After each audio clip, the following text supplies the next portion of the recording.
আপনি আপনার জীবনটা কার হাতে তুলে দেবেন, বইয়ের উপর নাকি বউয়ের উপর? দেখেন ভাই, এখানে আমার জোর জবরদস্তির কিছু নেই। যেটা আপনার ইচ্ছা, আপনার মত। আপনি চাইলে বইয়ের হাতেও তুলে দিতে পারেন, আবার চাইলে বউয়ের হাতেও তুলে দিতে পারেন।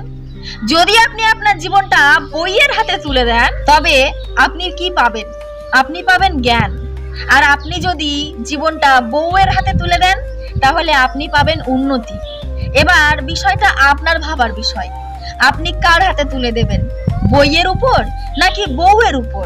তবে আপনাদেরকে একটা কথা মনে করিয়ে দিই, জ্ঞান ছাড়া কোনোদিনও উন্নতি করা সম্ভব নয়। আর আপনি যদি জীবনে উন্নতি করতে না পারেন, তবে জ্ঞানের কিন্তু কোনো মূল্য থাকে না। এবার আপনি ভেবে দেখুন, আপনার জীবনটা আপনি কার হাতে তুলে দেবেন? আপনার কিসের প্রয়োজন? আপনার উন্নতির প্রয়োজন নাকি আপনার জ্ঞানের প্রয়োজন? যদি আপনার জ্ঞানের প্রয়োজন হয়, তাহলে আপনি আপনার জীবনটা বইয়ের উপর ছেড়ে দিন। আর যদি আপনার উন্নতির প্রয়োজন হয়, তাহলে আপনি আপনার জীবনটা বউয়ের হাতে তুলে দিন।